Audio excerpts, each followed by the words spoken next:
Assalamualaikum warahmatullahi wabarakatuh. Innal hamdalillah nahmaduhu wa nasta'inuhu wa nastaghfiruh. Wa na'udzu billahi min syururi anfusina wa min sayyiati a'malina.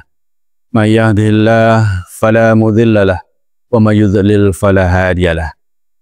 Asyhadu an la ilaha illallah wahdahu la syarika lahu wa asyhadu anna Muhammadan abduhu wa rasuluhu la nabiyya ba'dah.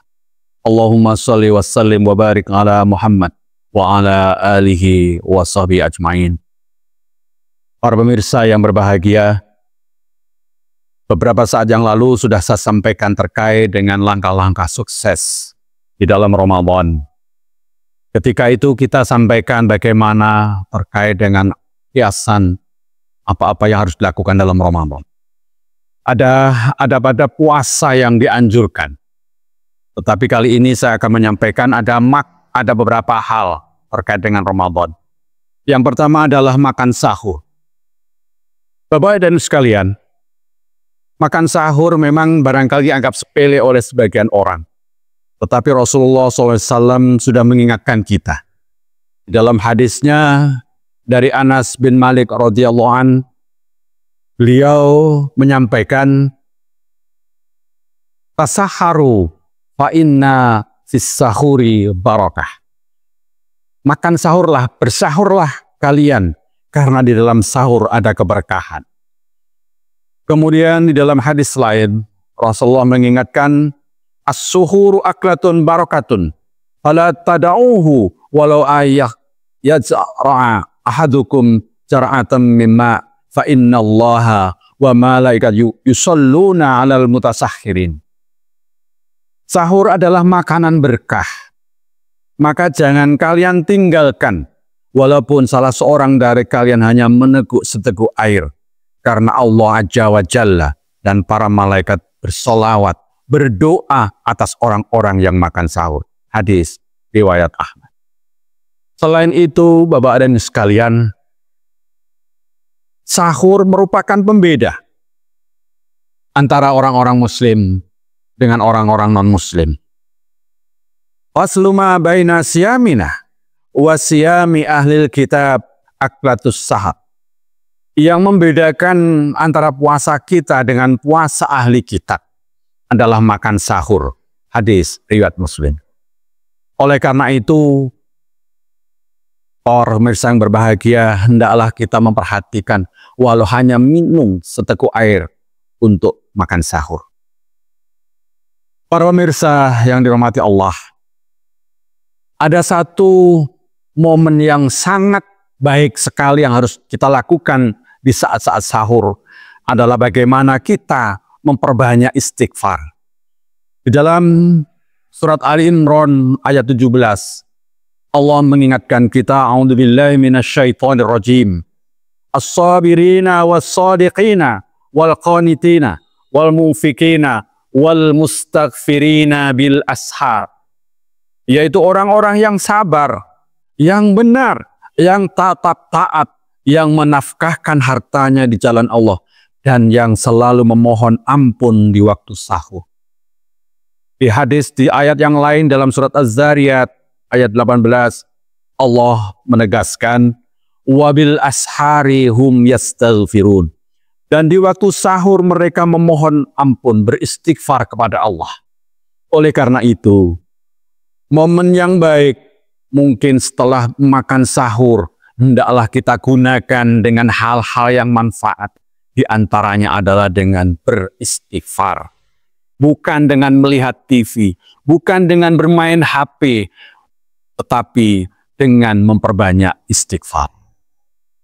Para pemirsa yang berbahagia, termasuk adab puasa yang dianjurkan adalah menyegerakan berbuka. Dari Sahal bin Sa'ad radhiyallahu an, sesungguhnya Nabi SAW bersabda, "Wala yazalul nasu bi khairin ma'ajjalul fitra." Manusia senantiasa dalam kebaikan selama mereka menyegerakan berbuka. Muttafaqun alaih. Di samping itu, Nabi SAW juga menegaskan di dalam hadis riwayat Ahmad dan At-Tirmidzi, "Inna ahabba ibadi ilayya ajalum fitra." Sesungguhnya hambaku yang paling aku cintai adalah yang paling segera berbuka.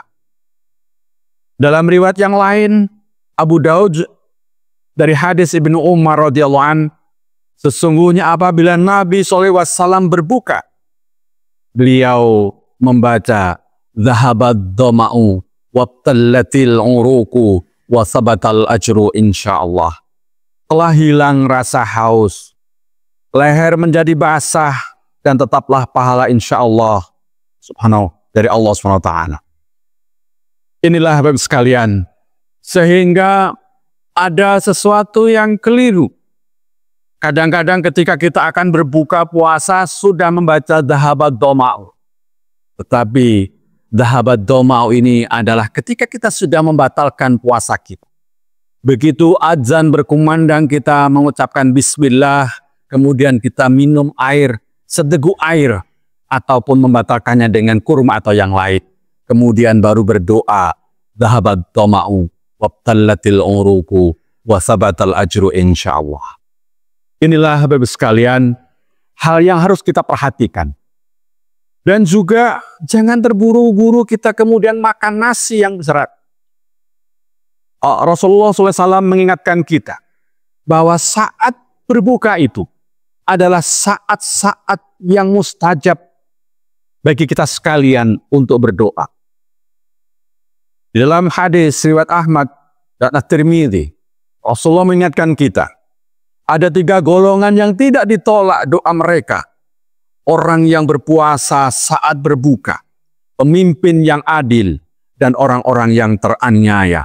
Diangkat oleh Allah Subhanahu wa Ta'ala di atas awan, dan dibuka baginya pintu-pintu langit. Dan Ar-Rabb berfirman, "Demi keagungan dan kebesaranku, aku akan menolongmu sekalipun setelah beberapa waktu." Oleh karena itu, Bapak dan Ibu sekalian, momen-momen ketika berbuka inilah, sebelum berbuka dan saat berbuka inilah, jangan sampai kita gunakan dengan hal-hal yang mubazir, tetapi kita gunakan untuk berdoa memohon kepada Allah atas apa-apa yang kita harapkan. Mudah-mudahan yang sedikit ini bermanfaat bagi kita. Assalamualaikum warahmatullahi wabarakatuh. Benih padi tumbuh menjelma berlipat kali. Allah menitipkan rezeki yang kan jadi berkah berlimpah untuk sesama.